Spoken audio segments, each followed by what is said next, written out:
اللہ اکبر۔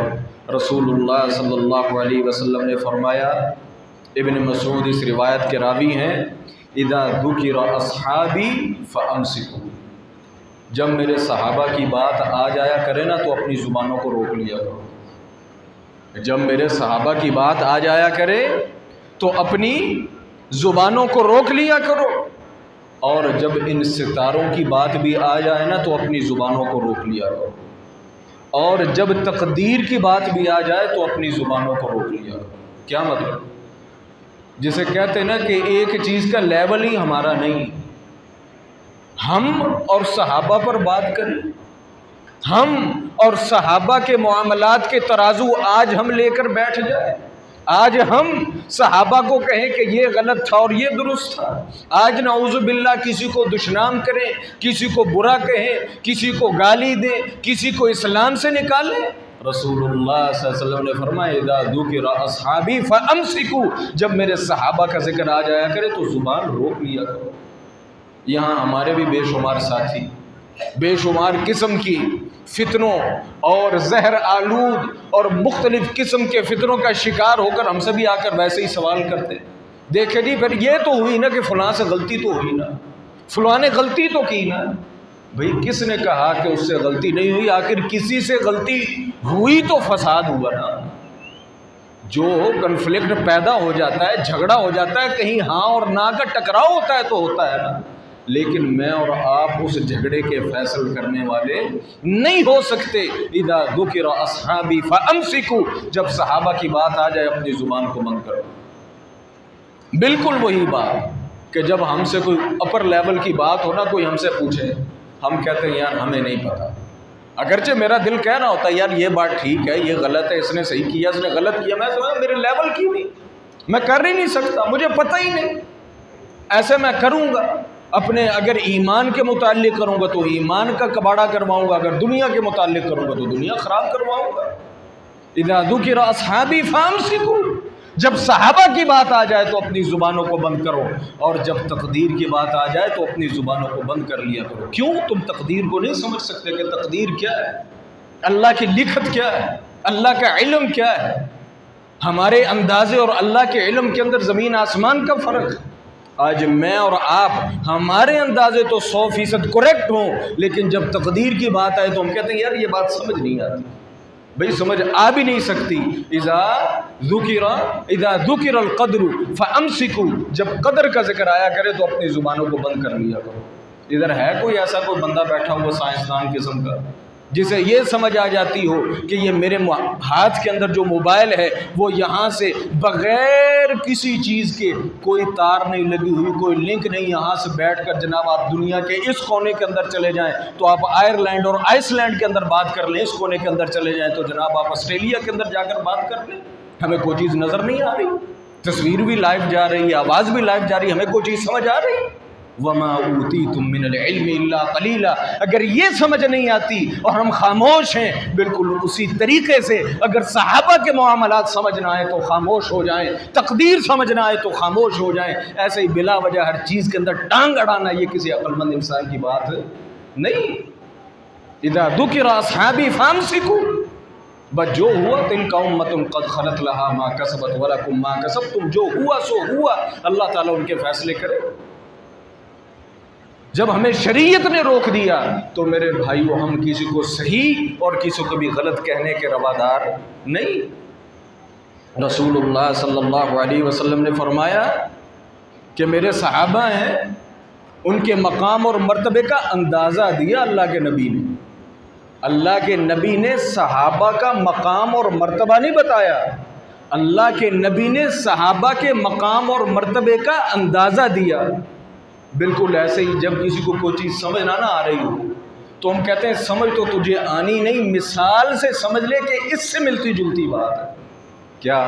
اللہ کے نبی صلی اللہ علیہ وسلم نے فرمایا، لوگو لا تسبوا اصحابی، میرے صحابہ کے متعلق زبان مت کھولنا۔ تم کہاں اور میرے صحابہ کہاں؟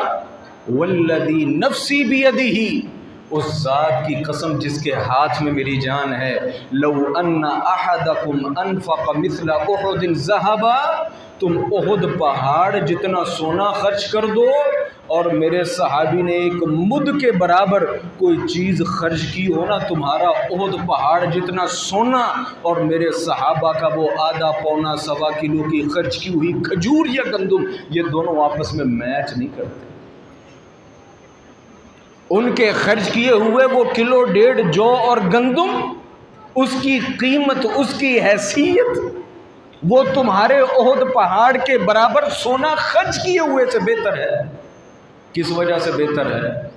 ان اللہ لا ينظر الى صورکم واجسامکم ولکن ينظر الى قلوبکم واعمالکم۔ جس کیفیت میں انہوں نے خرچ کیا، جس دل کے ساتھ کیا، جس ایمانی کیفیت کے ساتھ کیا، تم وہاں تک کبھی پہنچ نہیں سکتے، تم کبھی وہاں تک پہنچ نہیں سکتے۔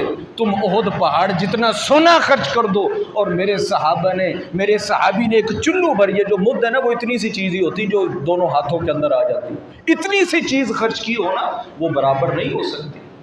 ان کا دل، ان کے ایمان، ان کی کیفیت، ان کی سوچ، ان کی فکر، اس کو تم کسی صورت پہنچ ہی نہیں سکتے۔ یہ ان کا مقام۔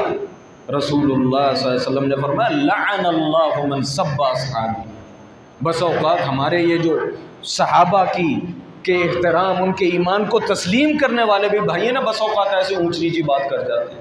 لعن اللہ من سب اصحابی، اور رب کی طرف سے پھٹکار ہے ایسے لوگوں پر جو میرے صحابہ کو برا بھلا کہتے ہیں، کسی بھی حوالے سے کہہ دی لعن اللہ، اللہ کی لعنت ایسے شخص کے اوپر۔ اور صرف یہی نہیں، ابن عباس کہتے ہیں اللہ کے نبی نے فرمایا من سب اصحابی، جس نے میرے کسی صحابی کے متعلق زبان کھولی فعلیہ لعنت اللہ والملائکۃ والناس اجمعین، اس پر اللہ کی طرف سے بھی لعنت ہے، فرشتوں کی طرف سے بھی پھٹکاریں، اور اللہ کے جتنے نیک لوگ ہیں سب کی طرف سے ان کے اوپر پھٹکار ہے۔ یہ اتنا خطرناک معاملہ ہے جو انسان کے ایمان کو اور انسان کی آخرت کو تباہ کرنے والا ہے۔ اور ذرا تصور کریں یہ سب کس وجہ سے، کیوں؟ سمپل سی بات ہے، اگر صحابہ چلے جائیں تو میرے بھائیوں پورا دین چلا جاتا ہے، صحابہ چلے جائیں قرآن چلا جاتا ہے، صحابہ چلے جائیں نماز چلی جاتی ہے، صحابہ چلے جائیں تفسیر چلی جاتی ہے، صحابہ چلے جائیں تو دین کا نماز روزہ حج زکوٰۃ ہر چیز چلی جاتی ہے۔ کیسے؟ اللہ کے نبی صلی اللہ علیہ وسلم سے سن کر بیان کرنے والے اور اللہ کے نبی صلی اللہ علیہ وسلم سے استفسار کرنے والے صحابہ نہیں تو اور کون تھے؟ میں اور آپ تھے۔ قرآن نے تو صرف کہہ دیا اقیموا الصلاۃ کہ نماز قائم کرو، لیکن نماز کی تفسیر اگر بیان کی تو وہ صحابہ نے کی۔ قرآن نے تو کہہ دیا آتوا الزکاۃ، اگر زکوٰۃ کے مسائل پوچھے تو صحابہ نے پوچھ لیے۔ قرآن نے تو کہہ دیا کہ جہاد کرو، لیکن کہاں کرنا ہے، کیسے کرنا ہے، اصول کیا ہے، قواعد کیا ہے، طریقہ کیا ہے، جہاد کہاں ہوگا کہاں نہیں ہوگا، کون بتائے گا؟ صحابہ بتائے گا۔ تو بھائی صحابہ یہ کوئی عام اشخاص نہیں ہے، یہ عام افراد نہیں ہے۔ صحابہ کے متعلق اپنے زبانوں کو، اپنے دماغوں کو لگام دینے کی ضرورت ہے، اور یہ ہمارے ایمان کا حصہ ہے۔ جس انداز سے ہم قرآن کے متعلق بات نہیں کرتے، جس انداز سے محمد الرسول اللہ صلی اللہ علیہ وسلم کی ذات کے متعلق بات نہیں کرتے، یہ اللہ کے نبی کے فرامین ہمیں یہ انڈیکیٹ کر رہے ہیں کہ صحابہ کے متعلق بھی بات نہیں کرتے۔ تمہیں نہیں سمجھ آ رہی چھوڑ دو، تمہیں نہیں سمجھ آ رہی چھوڑ دو۔ ایسے بھی تو لوگ ہیں نا، ہم میں سے ہی ہمیں اللہ کے نبی کی بھی بے شمار باتیں نہیں سمجھ آتی، تاہیں تے اسی عمل نہیں نہ کرتے، نہیں بات سمجھ آئی۔ ہم صحابہ کی بات کرتے ہیں، ہمارا تو لیول یہ ہے کہ ہمیں بے شمار اللہ کے نبی کی باتیں بھی سمجھ نہیں آتی، اس لیے تو ہم عمل نہیں کرتے۔ تو بھائی نہ سمجھ آنا یہ کوئی ایسی ویسی بات نہیں ہے، سمجھ تو نہ آئے تو اللہ کا قرآن نہ آئے، سمجھ نہ آئے تو نبی کی بات نہ آئے، لیکن میرے بھائیوں مومن ہونے کا تقاضا یہ ہے کہ وہ اللہ ہو یا اللہ کے نبی صلی اللہ علیہ وسلم کی ذات مبارک ہو یا پھر اللہ کے نبی صلی اللہ علیہ وسلم کے صحابہ رضوان اللہ علیہم اجمعین ہوں، اپنی زبانوں کو لگام دے کر رکھنا چاہیے۔ اور جس مجلس میں ایسی بات ہو رہی ہو اس مجلس میں بیٹھنا حرام ہے، جس کی یاریاں اور دوستیاں ایسے لوگوں کے ساتھ ہوں اس کو اپنے ایمان کی جو ہے وہ حفاظت اور تجدید کرنی چاہیے۔ یہ لوگ دیوس ہیں، یہ مرتد ہیں، یہ منافق ہیں، اور یہ اسلام کے دائرے سے نکلنے والے ہیں، یہ نکل چکے ہیں۔